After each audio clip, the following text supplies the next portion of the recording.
Bob Toth. On 12 May 2018, Mike Clevinger pitched into the 8th inning in a quality start, and big performances from Francisco Lindor and Michael Brantley at the top of the Cleveland batting order led the Indians to a 6-2 win over the Kansas City Royals on Saturday afternoon.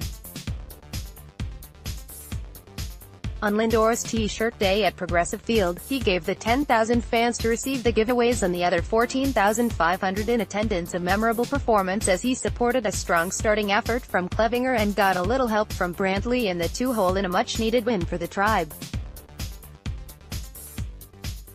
Clevinger had to deal with some early traffic in the first, beginning with a 9-pitch at-bat to start the game against John Jay. He would single and move to third on a double by Jorge Soler. Clevinger got a big strikeout of Mike Moustakas for the first out, but Salvador Perez's ground out to second pushed across Jay with the game's first run.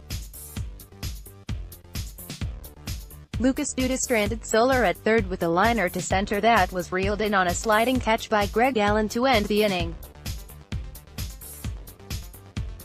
Lindor, Ron Schwain, Getty Images. It would be the Tribe's 1-2 punch at the top of the order that would come through big all day long, and they got going from the start. Lindor opened the day with a double to the left field corner off of Royals starter Jakob Junis, and he scored easily on a single to right by Brantley to tie the game at 1. After a quiet second for Clevinger and Junis, both offenses got back to work as the lineups flipped over for a second trip through. With one out in the third, back-to-back doubles from Jay and Soler pushed across another run, giving the Royals a 2-1 lead.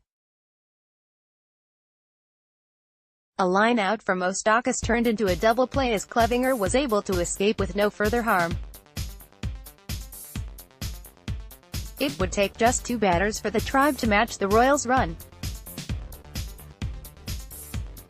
Junis struck out 9-hitter Brandon Guyer to start the home half of the third, but the red-hot Lindor jumped on a sinker from Junis and sent a liner just over the wall in the right field corner with the game-tying shot, his 11th of the season.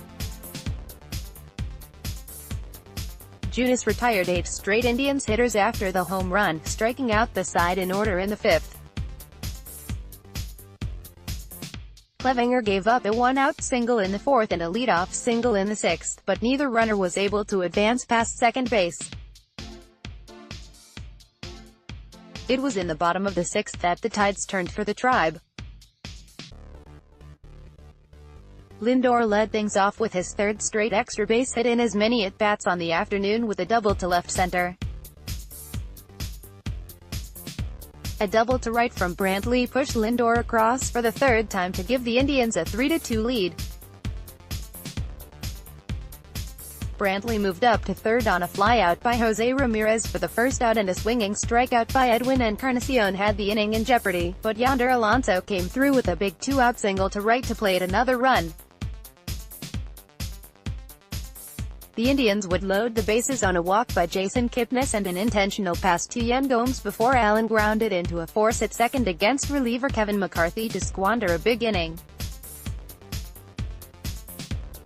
The Indians would add on 2 more in the next inning against McCarthy, and it was once again the usual suspects at work. Lindor recorded his 4th extra base hit of the game with a 1-out solo homer off of the Royals' right-hander, his team-leading 12th of the year, to make it a 5-2 game.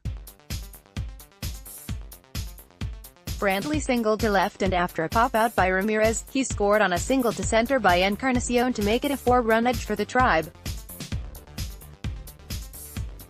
Clevinger came back out in the 8th, having retired 6 in a row, and got Abraham Almonte to ground to second before a single by Jay. His day would end on a swinging strikeout of Soler, and new dad Tyler Olson came on to get Moustakas to fly to right.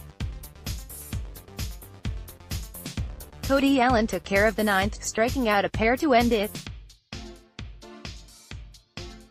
Clevinger, 3-0, took the win for the Tribe with 7 2/3 innings of work on the mound.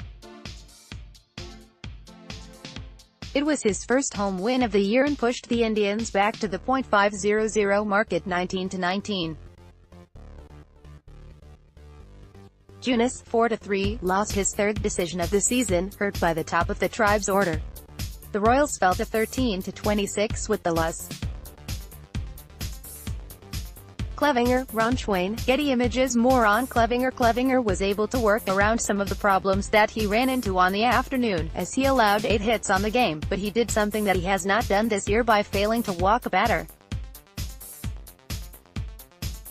He followed his recipe to success. He got ahead early and often, throwing first pitch strikes to 20 of 29 batters, and he was effective in the zone, throwing 81 of 115 pitches for strikes. It was another encouraging start from the 27-year-old right-hander, who looks like he has no intention of leaving the rotation anytime soon.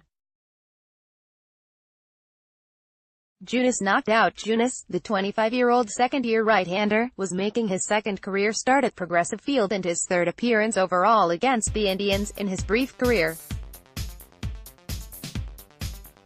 He was able to minimize the damage in the early going, keeping the rest of the lineup in check behind Lindor and Brantley, but the third trip through the lineup would lead to the knockout punch. He left with 2 outs and the bases loaded in the 6th and was charged with 4 runs on 6 hits with a pair of walks and 7 strikeouts. 1-2 punch. The move of Brantley into the second spot in the lineup seems to be paying off, as the top of the order has been scorching hot through the first 2 games of the series between the two clubs.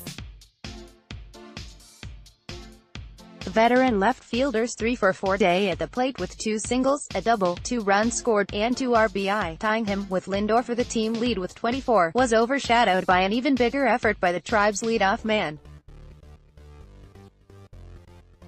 Lindor put up a perfect 4-for-4 day at the plate and tallied 12 total bases, using a pair of doubles and 2 home runs to score 4 times and drive in 2. It extended his hitting streak to a career-high, tying 13 straight games, .458 average in his streak with 8 homers and 14 RBI, and gave him 7 straight plate appearances reaching base. The 4 runs scored were a career high. "I think it's a lot of elements," said manager Terry Francona of Lindor's success. "He's a really good hitter. When you spray the ball around from foul pole to foul pole, you're going to get hits other guys don't. He has been on an absolute power surge of late, hitting 8 home runs over his last 10 games.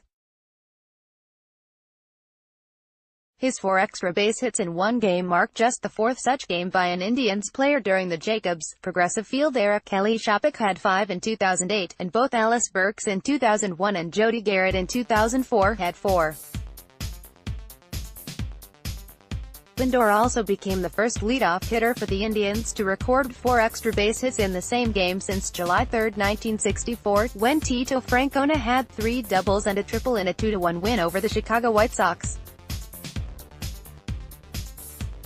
Naquin BLD. Tyler Naquin is going to have to wait a little while to add to his 8-game hitting streak, as the outfielder was placed on the 10-day disabled list on Saturday afternoon with a left hamstring strain. He suffered the injury during the Indians' 6-run 4th inning, running out his 2-run double that gave the Tribe a 5-4 lead at the time. In a corresponding roster move, the left-handed reliever Olsen was activated from the paternity list after missing Friday's game for the birth of his son. Rain delay. The start of the game was delayed by 1 hour and 15 minutes by rains in the Cleveland area. Rubber match. The series will be on the line on Mother's Day Sunday as the Royals and Indians will meet for a 1:10 p.m. Eastern Time first pitch. Familiar face Danny Duffy, 1-4, 5.15 Eric will get the start for the Royals. He has had a tough go this season, but looked better in his last start, allowing just 1 run in 5 1/3 innings against Baltimore. He has had little luck with the Indians throughout his career, posting a 2-7 record lifetime with a 4.09 ERA and a 1.42 WHIP in 16 games. Corey Kluber, 5-2, 2.62, will counter for the Tribe. He took the loss his last time out against Milwaukee as he allowed 3 runs in 6 innings on a pair of home runs. The 10 homers that he has allowed on the year have accounted for 14 of the 17 runs that he has given up. He owns a 9-6 record against the Royals in his career in 20 appearances. Tribe Trivia. For those interested, here is a repost of Friday's Tribe Trivia, as it was initially omitted from the game recap that night. BT. In 1988, the Indians and Royals completed a rare swap for the two franchises. The Indians acquired left-handed pitcher Bud Black from the Royals and sent this 30-year-old first baseman, left fielder, DH to Kansas City in return. He was coming off of his first and only All-Star appearance in 1987. He previously played in the Yankees organization and made his MLB debut with the Chicago Cubs. Prior to coming to Cleveland and after his time with the Royals, he played for the New York Mets and Toronto Blue Jays. Who am I? Pat Tabler. This speedy outfielder with a fun name joined the Indians in 2002 from the St. Louis Cardinals. He was part of a 7-player trade with Boston 3.5 years later and moved on to Kansas City in a 2008 trade. He would later return to Cleveland and helped the team make the playoffs in the last season of his 15-year career. Who am I? Coco Crisp. This longtime Royals catcher spent the final days of the 1984 season with the Indians. He made his way into just one game for Cleveland and delivered in improbable fashion, hitting a 2-out pinch hit, walk-off home run in the bottom of the ninth to give the Indians a 4-3 win over the Minnesota Twins. It would be the only at-bat of his Indians career, giving him a perfect 1.000, 1.000, 4.000/ for his Tribe career. He returned to Kansas City following the season. Who am I? Jamie Quirk. Photo, Ron Schwain. Getty Images. Francisco Lindor. Michael Brantley. Mike Clevinger.